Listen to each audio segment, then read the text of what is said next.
ಕೋರುವ ಮನವೇ ನೀವೆಂದರಿತೆ ಅಂತ ಹೇಳ್ತಾರೆ. ನನಗೆ ಈ ಗುರುಪಥ, ಲಿಂಗಪಥ, ಜಂಗಮ ಪಥ ಇದನ್ನ ಯಾರೋ ಗುರುಗಳು ಹೇಳಿಕೊಡ್ಲಿಲ್ಲ, ನನ್ನ ಅಂತರಂಗದ ಗುರುವೇ ನನಗೆ ಹೇಳಿಕೊಡ್ತು ಅಂತ ಹೇಳಿ.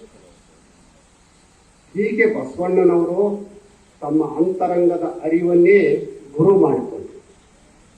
ಹಾಗಾಗಿನೇ ಮುಂದೆ ಬಂದಂತಹ ಬಹುತೇಕ ಶರಣರು ಬಸವಣ್ಣನವರನ್ನ ಧರ್ಮಗುರು ಅಂತ ಓದ್ತಾರೆ.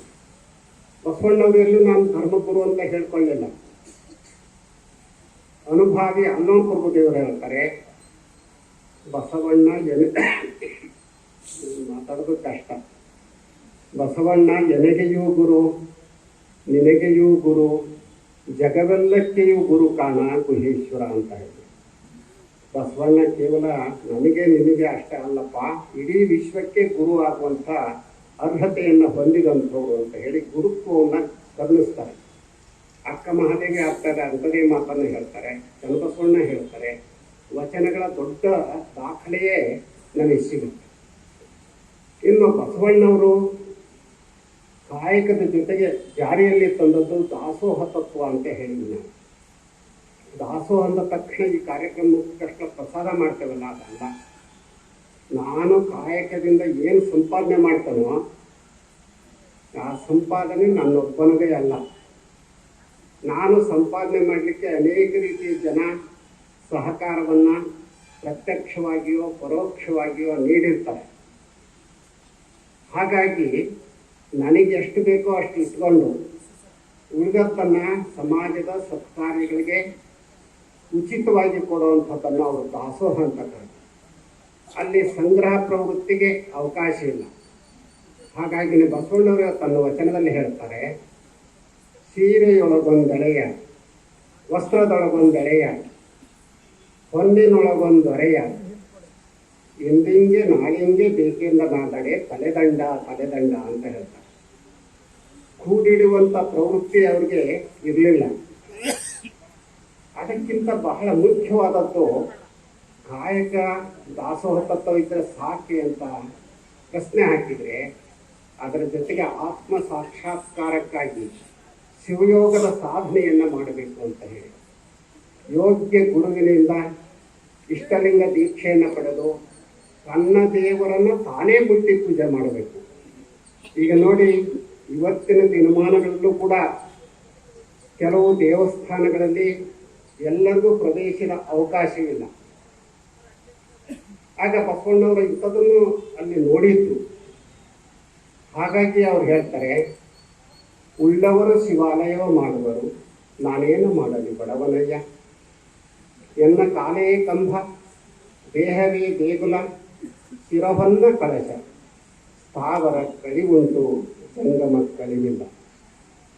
ದೇವಸ್ಥಾನಗಳನ್ನು ನಿರಾಕರಣೆ ಮಾಡ್ತಾರೆ, ದೇವರನ್ನು ನಿರಾಕರಣೆ ಮಾಡ್ತಾರೆ. ಬಹಳ ಜನರು ತಪ್ಪು ಹೇಳ್ತಾರೆ, ಅಂದರೆ ಬಸವಣ್ಣ ದೇವರು ನಿರಾಕರಣೆ ಮಾಡಿದ್ರ? ಇಲ್ಲ. ದೇವರು 108 ಹೆಸರಿನಲ್ಲಿ ಇಲ್ಲ. ನೂರಾರು ದೇವರುಗಳು, ಸಾವಿರಾರು ದೇವರುಗಳಿಲ್ಲ. ದೇವನೊಬ್ಬ, ನಾಮ ಹಲವು. ಹಾಗಾದ್ರೆ ನಿಮ್ಮ ದೇವರು ಯಾವುದು? ಗುರುವಿನ ಕರುಣೆಯಿಂದ ಪಡ್ಕೊಂಡಂಥ ಇಷ್ಟಲಿಂಗ ಇದೆಯಲ್ಲ, ಅದನ್ನೇ ಅವರು ದೇವರು ಅಂತ ಭಾವಿಸಿ ಅದನ್ನು ನಿತ್ಯ ಪೂಜೆ ಮಾಡಬೇಕು ಅಂತ ಹೇಳಿ. ನಿಜವಾದ ಲಿಂಗಾಯತ ಯಾರು ಅಂತಂದರೆ ಕಾಯಕ, ದಾಸೋಹ ಮತ್ತು ಶಿವಯೋಗ, ಈ 3 ತತ್ವಗಳನ್ನು ಮೈಗೂಡಿಸಿಕೊಂಡಂಥವ್ರು ಮಾತ್ರ ಲಿಂಗಾಯತರಾಗಲಿಕ್ಕೆ ಸಾಧ್ಯ. ಲಿಂಗಾಯತ ಧರ್ಮೀಯರು ಗಮನದಲ್ಲಿ ಇಟ್ಕೊಳ್ಬೇಕು, ಕಾಶಿ, ರಾಮೇಶ್ವರ, ತೀರ್ಥಕ್ಷೇತ್ರ, ಇನ್ಯಾವ ದೇವರುಗಳು ಅಂತ ಹೋಗ್ತದಲ್ಲ, ಅಲ್ಲಿಯ ಕ್ಷೇತ್ರಗಳ ದರ್ಶನಕ್ಕಾಗಿ ಹೋಗೋದೇ ಹೊರತಾಗಿ ಅಲ್ಲಿ ದೇವರಿದ್ದಾನೆ ಅಂತ ಹುಡುಕೊಂಡು ಹೋಗೋದ ಅಗತ್ಯ ಇಲ್ಲ. ಯಾಕೆ ಅಂತಂದರೆ ಜಗದಗಲ, ಮುಗಿಲಗಲ, ಮಿಗೆಯಗಲ ನಿಮ್ಮಗಲ, ಪಾತಾಳದಿಂದ ಅತ್ತತ್ತ ನಿಮ್ಮ ಶ್ರೀಚರಣ, ಬ್ರಹ್ಮಾಂಡದಿಂದ ಅತ್ತತ್ತ ನಿಮ್ಮ ಶ್ರೀಮಕುಟ, ಅದಮ್ಯ ಅಗೋಚರ ಅಪ್ರತಿಮ ಲಿಂಗವೇ ನೀವೆನ್ನ ಕರಸ್ಥಲಕ್ಕೆ ಬಂದು ತುಳುಕಾದಿರಯ್ಯ ಅಂತ ಹೇಳ್ತಾರೆ. ಭಗವಂತ ಜಡಮೂರ್ತಿಯಾಗಿ 4 ಗೋಡೆಗಳ ಒಳಗಡೆ ಬಂಧಿಯಾಗಿ ಇಲ್ಲ. ಆತ ಇಲ್ಲದೆ ಇರುವಂಥ ಸ್ಥಳವೇ ಇಲ್ಲ. ಅವನು ಇಲ್ಲಿದ್ದಾನೆ ಅಂತಂದ್ರೆ ಇಲ್ಲೂ ಇದ್ದಾನೆ, ಅಲ್ಲಿದ್ದಾನೆ ಅಂದರೆ ಅಲ್ಲಿದ್ದಾನೆ. ಸರ್ವಾಂತರ್ಯಾಮಿ, ಸರ್ವಜ್ಞ, ಸರ್ವಶಕ್ತ. ಕೊನೆಗೆ ಅವರು ಇನ್ನೂ ಎಷ್ಟು ಎತ್ತರಕ್ಕೆ ಹೋಗ್ತಾರೆ ಅಂದರೆ ತನ್ನರಿವೇ ತನಗೆ ದೇವರಾಗಬೇಕು ಅಂತ ಹೇಳ್ತಾರೆ. ಮಾನವ ಮಹಾದೇವನಾಗಬೇಕು, ದೇಹ ದೇವಾಲಯ ಆಗಬೇಕು ಅಂತ ಹೇಳಿ. ಆದರೆ ಇವತ್ತಿನ ವಾತಾವರಣವನ್ನು ನಾವು ನೋಡಿದರೆ ಪ್ರತಿನಿತ್ಯ ಗುಡಿಗುಂಡಾರಗಳು ಈ ಮೇಲೆ ಹೇಳ್ತಾನೆ ಇದ್ದಾವೆ. ಹೊಸ ಹೊಸ ಪೂಜಾರಿ ಪುರೋಹಿತರು ಹುಟ್ಕೊಳ್ತಾನೆ ಇದ್ದಾರೆ.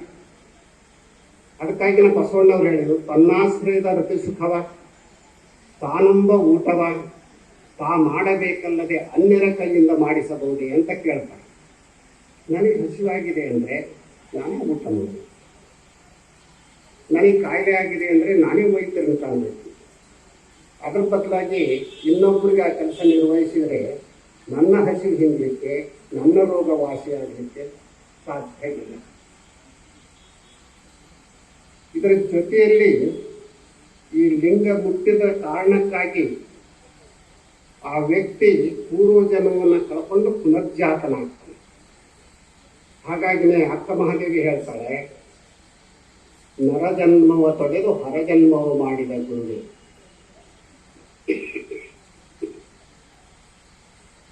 ಭವಿ ಎಂಬುದ ತೊಡೆದು ಭಕ್ತೆ ಎಂದೆನಿಸಿದ ಗುರುವೆ.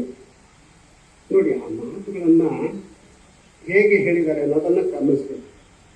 ನಮಗೆ ಅಂದರೆ ಲಿಂಗವಂತರಿಗೆ ಎರಡು ರೀತಿಯ ಹುಟ್ಟು, ಒಂದು ನರಜನ್ಮ, ಮತ್ತೊಂದು ಹರಜನ್ಮ. ತಂದೆ ತಾಯಿಗಳು ಈ ಶರೀರಕ್ಕೆ ಕಾರಣ ಆಗಿದ್ದಾರೆ, ಅದು ನರಜನ್ಮ. ನಾಳೆ ವ್ಯಕ್ತಿ ಈ ಭೂಮ ಲೋಕಕ್ಕೆ ಬಂದ ಮೇಲೆ, ಸ್ವಲ್ಪ ಅರಿವು ಮೂಡಿದ ಮೇಲೆ, ಗುರು ಆದಂಥವರು ಲಿಂಗಾಂಗ ಸಂಯೋಗ ಮಾಡ್ತಾರೆ, ಹಸ್ತಮಸ್ತಕ ಸಂಯೋಗದ ಮೂಲಕ ಇಷ್ಟಲಿಂಗವನ್ನು ಕರುಣಿಸ್ತಾರೆ, ಅದು ಹರಜನ್ಮ. ಪ್ರತಿಯೊಬ್ಬ ವ್ಯಕ್ತಿಯು ಕೂಡ ನರಜನ್ಮವನ್ನು ಕಳ್ಕೊಂಡು ಹರಜನ್ಮವನ್ನು ಪಡ್ಕೊಳ್ಬೇಕು ಅನ್ನೋದು. ಅಲ್ಲಿ ಮತ್ತೆ ಜಾತಿ ಭೇದ ಇಲ್ಲ, ಲಿಂಗ ಭೇದ ಇಲ್ಲ, ವಯೋಭೇದ ಇಲ್ಲ. ಯಾರು ಬೇಕಾದರೂ ಕೂಡ ಇಷ್ಟಲಿಂಗವನ್ನು ಮುಟ್ಟಿ ಪೂಜೆ ಮಾಡಬಹುದು. ಆದರೆ ಇವತ್ತಿನ ದಿನಮಾನಗಳಲ್ಲಿ ಇಂಥ ವಾತಾವರಣವನ್ನು ಕಾಣ್ತಾ ಇದ್ದೇವೆ ಅನ್ನೋ ಪ್ರಶ್ನೆಯನ್ನು ನಮಗೆ ನಾವೇ ಹಾಕ್ಕೊಳ್ಬೇಕು. ಇತ್ತೀಚೆಗೆ ನೀವು ಗಮನಿಸಿರಬೇಕು, ಬಸವ ಸಂಸ್ಕೃತಿ ಅಭಿಯಾನ ಅಂತ ಹೇಳಿ ಇಡೀ ಕರ್ನಾಟಕದಲ್ಲಿ ನಿರೀಕ್ಷೆಗಿಂತ ಹೆಚ್ಚು ಅದು ಪರಿಣಾಮವನ್ನು ಸಾರ್ವಜನಿಕರ ಮೇಲೆ ಬೀರ್ತು. ಅದರ ಸಮಾರೋಪ ಸಮಾರಂಭ ಬೆಂಗಳೂರಿನಲ್ಲಿ ನಡೆಯಿತು. ಆ ಸಂದರ್ಭದಲ್ಲಿ ಒಂದು 400 ಜನ ಮಠಾಧೀಶರು, ಒಂದು 50,000ಕ್ಕಿಂತ ಹೆಚ್ಚು ಜನ ಬಸವ ಭಕ್ತರು, ಹಾಗೆಯೇ ಮುಖ್ಯಮಂತ್ರಿಗಳು ಮತ್ತಿತರರು ಭಾಗವಹಿಸಿದರು. ಆಗಲೂ ಕೂಡ ಮುಖ್ಯಮಂತ್ರಿಗಳು ಭಾಗವಹಿಸಬಾರ್ದು, ಇದು ಜಾತಿಯನ್ನು ಒಡೆಯುವ, ಧರ್ಮವನ್ನು ಒಡೆಯುವ ಕೆಲಸ ಅಂತ ಹೇಳಿ. ನಮ್ಮ ಧರ್ಮದ ಪ್ರಚಾರವನ್ನು ನಾವು ಮಾಡಿದರೆ ಅದು ಹೆಂಗೆ ಒಡೆಯೋ ಕೆಲಸ ಆಗುತ್ತೆ? ನಾವು ಯಾವಾಗಲೂ ಕೊಟ್ಟವರೇ ಹೊರತಾಗಿ ಒಡೆಯುವಂಥವ್ರಲ್ಲ. ಆಗ ಒಬ್ಬ ಸ್ವಾಮಿಗಳಂತೂ ಎಂಥ ಕೀಳು ಪದಗಳನ್ನು ಬಳಸಿದ್ರು ಅಂತಂದರೆ, ಸ್ವಾಮಿಗಳ ಬಾಯಿಯಿಂದ ಬರಬಾರದಂಥ ಕೀಳು ಪದಗಳು ಬಂದವು. ಆಗ ಕೆಲವರು ಕೇಸ್ ಹಾಕಿದರು, ಇಂಥ ಕ್ಷೇತ್ರಕ್ಕೆ ಇವರು ಬರಬಾರದು ಅಂತ ಮಾಡಿದರು. ಆಗ ಏನು ಅಂತಂದರೆ, ಆ ಮಠಾಧೀಶರನ್ನು ತುಂಬ ಅವಹೇಳನ ಮಾಡಿದಂಥ ಮಾತುಗಳಿಂದ ಆಡಿದರು. ಅಷ್ಟೇ ಅಲ್ಲ, ಅವ್ರು ಹೊಡೆಯೋದಾದ್ರೆ ನಾನೇ ಹೊಡಿಬೇಕು ಅಂತ ಹೇಳಿ. ಹಾಗಾದ್ರೆ ಹೊಡಿಲಪ್ಪ ಅವ್ರು ಬಂದು ನೋಡೋದು. ಬಸವ ತತ್ವವನ್ನು ಪ್ರಚಾರ ಮಾಡಬೇಕಾದಂಥ ಸ್ವಾಮಿಗಳೇ, ಲಿಂಗಾಯತ ಸ್ವಾಮಿಗಳೇ ಅದಕ್ಕೆ ವಿರುದ್ಧವಾಗಿ ಮಾತನಾಡ್ತಾರೆ ಅಂತಂದರೆ, ನಾವು ಎಷ್ಟು ಶರಣ ಸಾಹಿತ್ಯ ಸಮ್ಮೇಳನ ಮಾಡಿದರೂ ಕೂಡ ಏನು ಪ್ರಯೋಜನ ಆಗುತ್ತೆ? ನಮ್ಮಲ್ಲಿ ಪಂಚಾಚಾರಗಳಲ್ಲಿ ಗಣಾಚಾರವೂ ಒಂದು. ಆ ಗಣಾಚಾರ ಏನು ಹೇಳುತ್ತೆ?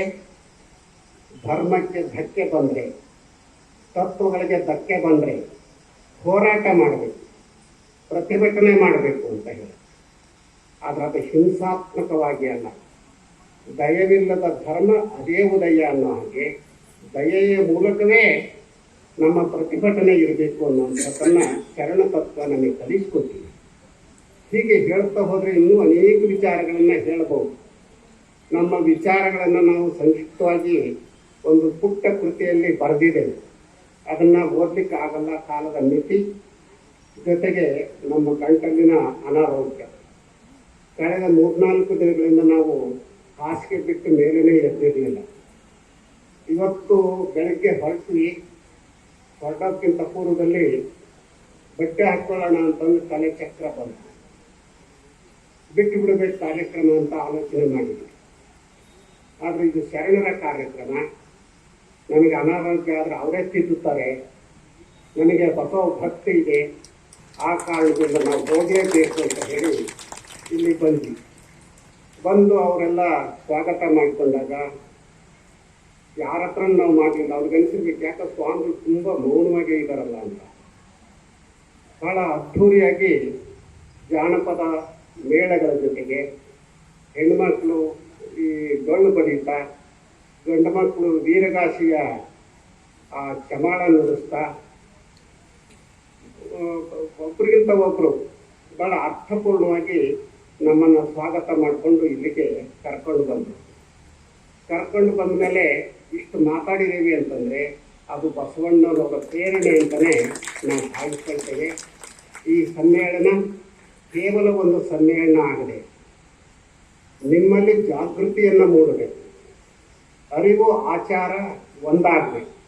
ಅದಕ್ಕಿಂತ ಹೆಚ್ಚಾಗಿ ಅಂಗದ ಮೇಲೆ ಲಿಂಗವನ್ನು ಧರಿಸಿಕೊಂಡು ಅದೇ ನಮ್ಮ ನಿತ್ಯ ದೇವರು ಅಂತ ಭಾವಿಸ್ಕೊಂಡು ಅದನ್ನು ಪೂಜೆ ಮಾಡಬೇಕು ಹೊರತಾಗಿ ಮತ್ತೆ ಕಂಡ ದೇವರುಗಳಿಗೆ ಹುಡುಕೊಂಡು ಹೋಗುವಂಥ ಪ್ರಯತ್ನ ಮಾಡಿದ್ರಿ ಅಂತಂದರೆ ಈ ಶರಣ ಸಾಹಿತ್ಯ ಸಮ್ಮೇಳನ ಇದು ಒಂದು ಸಾಂಕೇತಿಕ ಸಮ್ಮೇಳನ ಆಗುತ್ತೆ.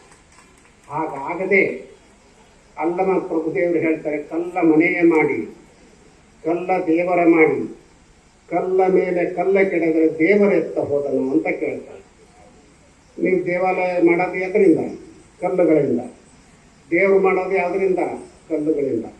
ಒಂದು ವೇಳೆ ಈ ಹೊರಗಿನ ಗೋಡೆ ಕಲ್ಲು ಆ ದೇವರ ಕಲ್ಲಿನ ಮೇಲೆ ಬಿದ್ದರೆ ನಿಮ್ಮ ಆ ದೇವರು ಎಲ್ಲಿ ಹೋದ ಅಂತ ಕೇಳ್ತಾರೆ.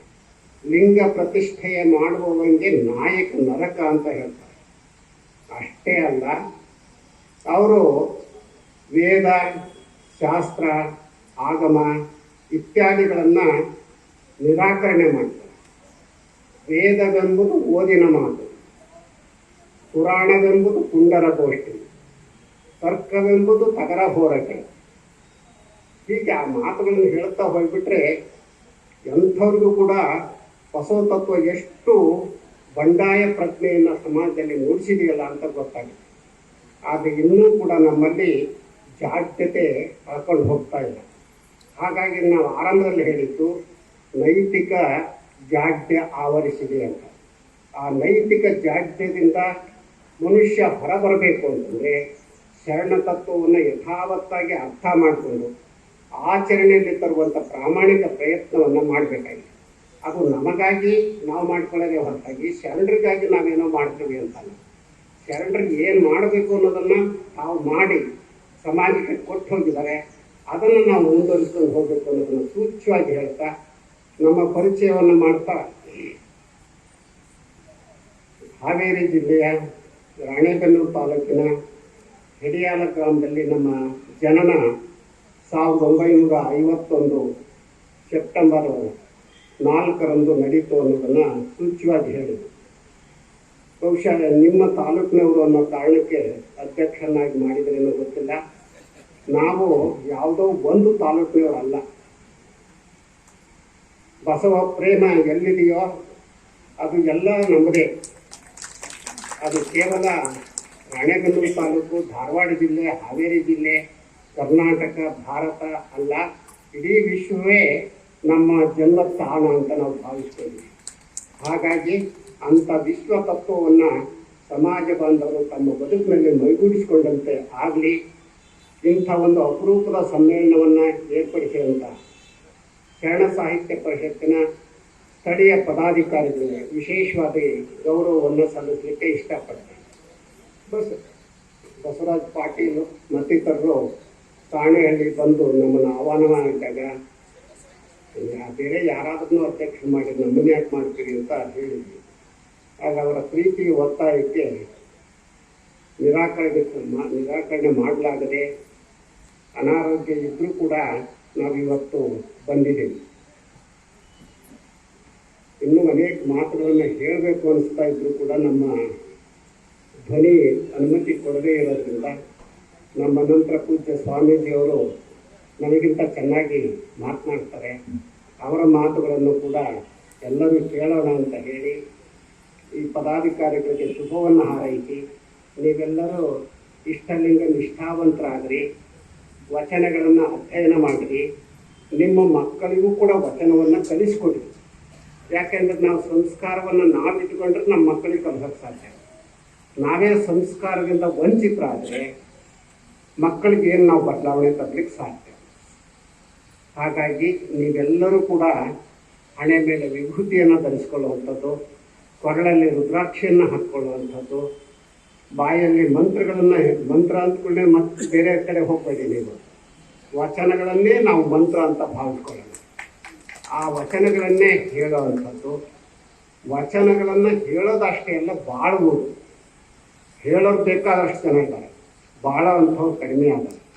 ಆದ್ದರಿಂದ ವಚನಗಳಂತೆ ಬಾಳುವಂಥ ಪ್ರಾಮಾಣಿಕ ಪ್ರಯತ್ನವನ್ನು ಕೊನೆಯ ಪಕ್ಷ ಈ ಸಭೆಯಲ್ಲಿ ಇದ್ದಂಥವರಾದರೂ ಪರಿಪಾಲನೆ ಮಾಡಲಿಕ್ಕೆ ಈ ಸಮಾರಂಭ ಸ್ಫೂರ್ತಿಯನ್ನು ನೀಡಲಿ ಅಂತ ಹಾರೈಸಿ, ಸಾಣಿಹಳ್ಳಿಯಲ್ಲಿ ಅನೇಕ ರೀತಿಯ ಧಾರ್ಮಿಕ, ಸಾಹಿತ್ಯಿಕ, ಸಾಂಸ್ಕೃತಿಕ ಚಟುವಟಿಕೆಗಳು ನಡೀತಾ ಇದ್ದಾವೆ.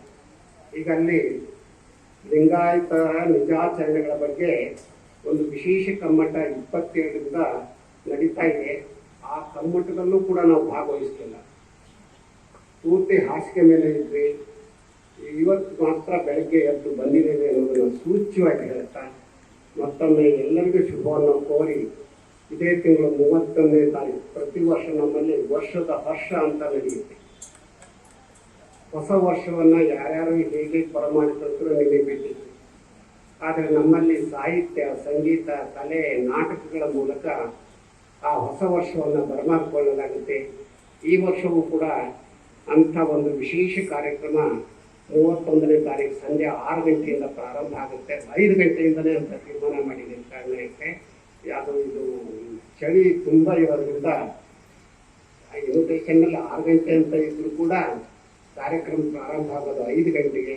ಆಸಕ್ತರೆಲ್ಲರೂ ಬನ್ನಿ ಅಂತ ಹೇಳಿ ಮತ್ತೊಮ್ಮೆ ಎಲ್ಲರಿಗೆ ಶುಭವನ್ನು ಕೋರಿ ಮಾತುಗಳನ್ನು ಮುಕ್ತಾಯಗೊಳಿಸ್ತೀನಿ.